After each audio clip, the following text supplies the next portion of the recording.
বৰদেউতাই যিখন মায়াঙৰ বেজ আৰু ৰোমাঞ্চকৰ ঘেৰজালি লিখিছে তাতো এনেকুৱা কাহিনী বহুত আছে।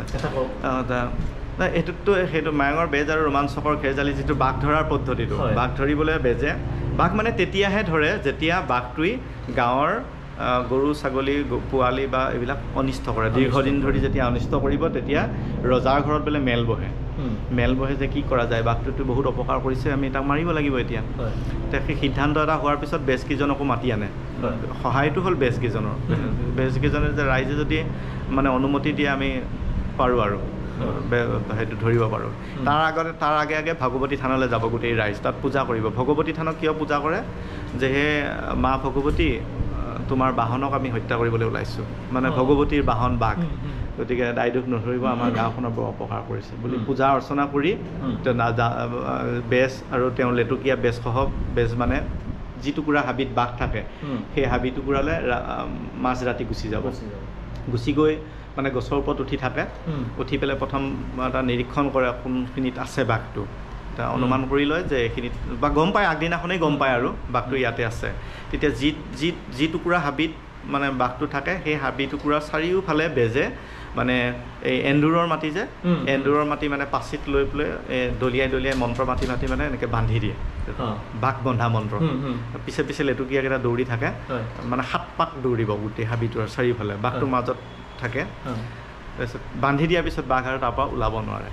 পোহৰ হোৱাৰ আগে আগে সেই কামটো শেষ কৰিব লাগিব। তো পোহৰ হোৱাৰ পিছত বেজে তেতিয়া গাঁৱৰ ৰাইজক খবৰ দিয়ে যে বাঘ আমি বান্ধি পেলালোঁ, এতিয়া আপোনালোকে জাল তাল লৈ আহক। বাঘ জাল আছে, বাঘ জাল বুলি কয়, মানে বাঘক লৈ এতিয়া খেলা হ'ব। বাঘ জাল, এতিয়া বাঘ জাল মানে প্ৰায় 14 ফুট 15 ফুট ওখ মস্ত মোটা এনেকুৱা ৰছীৰ জাল, আৰু ভলুকা বাঁহৰ যিটো সূতা মানে 16 ফুট 20 ফুট ওখ, সেই সূতাবোৰ লৈ যায় চিপৰাংসহ। গোটেই হাবিডৰাৰ চাৰিওফালে য'ত এন্দুৰৰ মাটিয়েদি চিন দি থৈ দিছে, এটা মাৰ্কিং কৰি দিলে নহয়, তাৰ পৰা বাঘ আৰু আহিব নোৱাৰে। গতিকে মানে ৰাইজে নিশ্চিন্ত মনে সেই মাৰ্কিংটোৰ চাৰিওফালে মানে এই ভলুকা বাঁহৰ জখলাবোৰ সূতাবোৰ পুতি জালখিনি আঁৰি দিয়ে। আঁৰি দিয়াৰ পিছত বেজ তেতিয়া ভিতৰত সোমায়। বেজ ভিতৰতে থাকে, বাকী চব ৰাইজ বাহিৰত, জালৰ ভিতৰত বেজ বাঘটোৰ লগত। বাঘক তেতিয়া সি মানে বাঘ বুলোৱা মন্ত্ৰ মাতে, এটা বাঘ বন্ধা মন্ত্ৰ মাতিলে, তাৰপিছত বিঘবান মন্ত্ৰ মাতে। বিঘবান মন্ত্ৰ মাতাৰ পিছত বাঘটো মানে জৰ্জৰিত হয়, বিষত জৰ্জৰিত হোৱাৰ পিছত জৰ্জৰিত হয় বিঘবান মন্ত্ৰদি। তাৰপিছত বাঘ বুলোৱা মন্ত্ৰ এটা আছে, বাঘ বুলোৱা মন্ত্ৰটি বাঘটো বুলাই লৈ আহে, মানে মাতি লৈ আহে।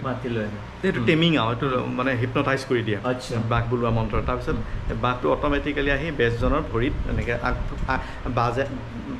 আগ ভৰি দুখন এনেকৈ পেলাই দি বেজৰ ভৰিত পৰে আহি আত্মসমৰ্পণ। আৰু সেই কাহিনীটো এতিয়া বৰদেউতাই দেখিছে, মোৰ দেউতাই দেখিছে, মোৰ মা দেখিছে। মা আকৌ চোৰা বেজৰ আকৌ নাতিয়ে। আচ্ছা, আপুনিও বেজৰ ফেমিলি? মানে মোৰ মামাহঁতৰ ঘৰটো বেজৰ ফেমিলি, মোৰ মামাহঁতৰ। মা সেই চোৰা বেজৰ নাতিয়েক। মা তেতিয়া ক্লাছ 5ত 1965 নে কিবা 4ত, মানে সৰু ফ্ৰক পিন্ধি পেলাই দৌৰা দৌৰি কৰি থাকে আৰু তাৰপিছত স্কুলত যায় আৰু মানে বস্তা লৈ তেতিয়া দিনত বস্তাহে লৈ যায় আৰু বস্তা লৈ তাৰপিছত গম পালে ককাকে বাঘ বান্ধিলে, গতিকে চাবলৈ মন গ'ল, মানে গ'ল। তেতিয়া মায়ে গৈছে, সেই কোলাত উঠি পেলাই গুচি গ'ল আৰু মানে কোলাত নহয়, এনেকৈ কান্ধত লৈ যায় মানে আৰু নাতিয়েকবিলাকক। ককাকৰ কান্ধত নহয় বাৰু, দেউতাকৰ কান্ধত গুচি গ'ল আৰু ককাকটো তাতে ব্যস্ত হৈ আছে। সেই দেউতাকৰ কান্ধত গৈ পেলাই সি জখলাৰ ওপৰত মানে এনেকৈ থিয় কৰাই দিছে, বাঘটো চাইছে ভিতৰত ককাক বাঘৰ লগত। গতিকে এইটো মোৰ মায়ে এতিয়া কৈছে, মই এতিয়া কি বুলি ক'ম, নিজৰ চকুৱে মানে সাক্ষী হৈ মায়ে দেখিছে, মোৰ মা দেখিছে এইটো কাহিনী। সেই কাহিনীটোকে মই মিউজিয়ামত উপস্থাপন কৰি থৈ দিছোঁ ধুনীয়াকৈ। ঠিক আছে, এইটো চামগৈ তেতিয়াহ'লে। মানে চেষ্টা কৰিছোঁ আৰু যে এনেকৈ এটা কৰি থৈ দিওঁ উপস্থাপন।